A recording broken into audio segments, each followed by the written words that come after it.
We start today's news at noon with a live look from our Skycam at Pioneer Courthouse Square. We have light showers around the area this afternoon. This is really the precursor to tomorrow's KGW Weather Impact Alert Day, with heavier downpours expected across the region. Thanks for joining us here at noon. I'm Drew Carney. Let's get right to meteorologist Rod Hill in the Weather Center with the latest on our forecast. Rod, it sounds like we could see some hail tomorrow as well. Yeah, I believe so. Today it's simply been a little drippy out there, a mix of dry time and then some mist or some light showers. That's going to continue for us this afternoon. What I want you to notice on the satellite picture, a couple things. Number one, cloud fetch coming right into us. So no sun today. We continue to be gray, but otherwise it's pretty stable. Any moisture is light. And then right back here, see the little cloud fetch here or elongated curl? That's the front that comes in later tonight and tomorrow morning. That opens the door for colder air, which will lead the path to heavier showers with the potential eventually of not only hail, but some thunder. None of that today. Now here's what radar, pardon me, looks like right now. You can see just some scattered areas of green. So taken as a whole, there's more dry than wet out there, but the continued chance of finding a light shower certainly with us the remainder of today. Here's Schnook Casino Resort camera in Lincoln City. Similar weather at the coast to here in the valley. There's the Reserve Vineyards Golf Club in Loa. Dark clouds looking off to the west and over downtown. The clouds still nipping the west hill, so some fog in some of the higher hilly elevations around town, if you will. We're at 63. And temperature is fairly steady for the remainder of the day. This shows 65 at 3 o'clock and still 65 at 5 p.m. Now, the most active part of our weather this week, I think, comes in the latter p.m. hours of tomorrow and then into your day Thursday. We'll talk more about that coming up, Drew. All right, we'll see you in about 15 minutes, Rod. In our news headlines this afternoon, police are investigating a shooting that happened in North Portland last night. Shots were fired just after 7:30 on North Woolsey Avenue next to Columbia Park. Police haven't confirmed yet if anyone was hurt or if they've arrested anyone. KGW's Blair Best is covering this story for us today. We'll hear from her coming up on KGW News at 4. A local high school senior is in the hospital after his family says he was shot on Highway 26 near Government Camp. KGW's Catherine Cook spoke to his sister, who says her brother was in the process of moving to the coast to live with her when the shooting happened.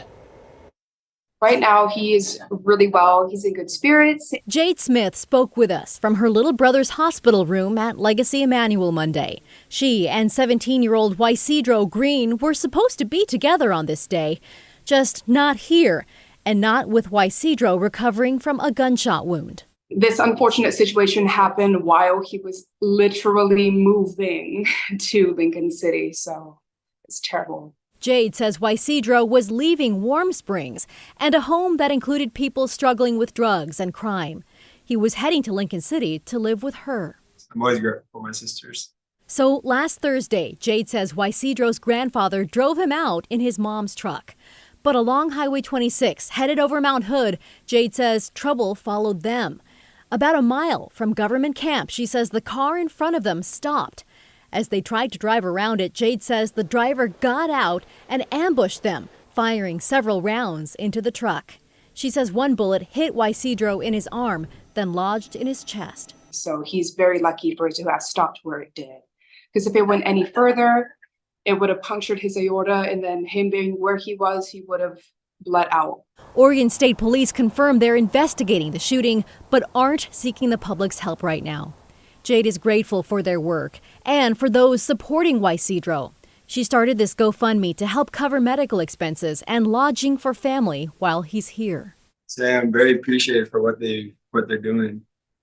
Keep up their heads up, because I'm just very grateful for what they're doing for me. I want to say thank you to anyone that has sent out prayers, especially. He has a long road ahead. Stuck in here for a while, so. But the future is waiting. Catherine Cook, KGW News. One more note to Catherine's report there. Ysidro's sister did set up a GoFundMe to help cover his medical expenses. We posted a link to that GoFundMe in the online version of this story at KGW.com. Bloodworks Northwest is hosting a blood drive today to help people impacted by Hurricane Milton. It's happening right now, as a matter of fact, through 4 o'clock at Legacy Emmanuel Hospital in North Portland.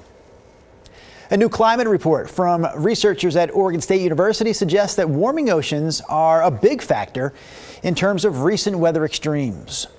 it's only tenths of a degree, but it's the consistency and the fact that any other year you might have had a month or two that was outside of the range that had ever been experienced.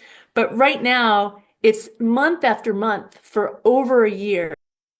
Dr. Gregg there is one of the researchers involved in this OSU study.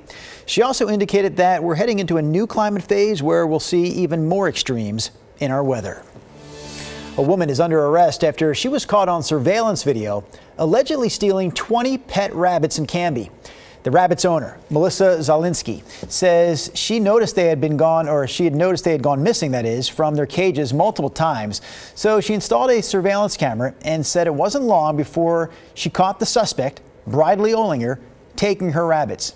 Zielinski says she met the suspect before when Olinger came to her property.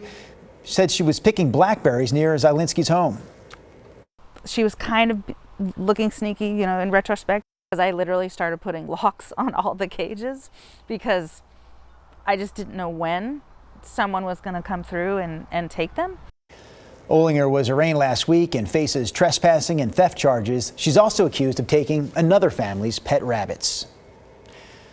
Portland State and Portland Community College are teaming up to boost the state's semiconductor workforce. So the schools are collaborating at this point to provide a streamlined path for STEM students from PCC's technical training to PSU's advanced degrees. The program will also partner with industry leaders to provide some practical training. Oregon is one of the 6 states selected for the Chips for America regional strategy, which aims to expand regional semiconductor clusters across the country. All right, take a look at this now. This right here is an animated look at what the future I-5 bridge connecting Portland and Vancouver could look like. These are the first animations of the project that includes a rebuilt highway, an I-5 bridge, and I-5 bridge interchanges. So the bridge itself features an extra lane and light rail, as well as redesigned on and off ramps on the Vancouver side. Community members still have until November 18th to weigh in on the design. The final designs won't be released for several months. Today is the deadline to register to vote here in Oregon if you want to cast a ballot in next month's election. You can register online, by mail, or in person at county election offices. Oregon ballots start going out in the mail tomorrow. Washington residents have a little more time. They have until October 28th to register either by mail or online. And Washington voters can also register in person right up to and including Election Day. Big election season event happening tonight here on KGW. So the 5 leading candidates in the race for Portland mayor are coming to our studios for a debate that we are hosting in partnership with the Oregonians. So that debate starts, as the screen says, at 6:30 tonight. You can catch it live right here on TV, on our website, or streaming on our KGW Plus app.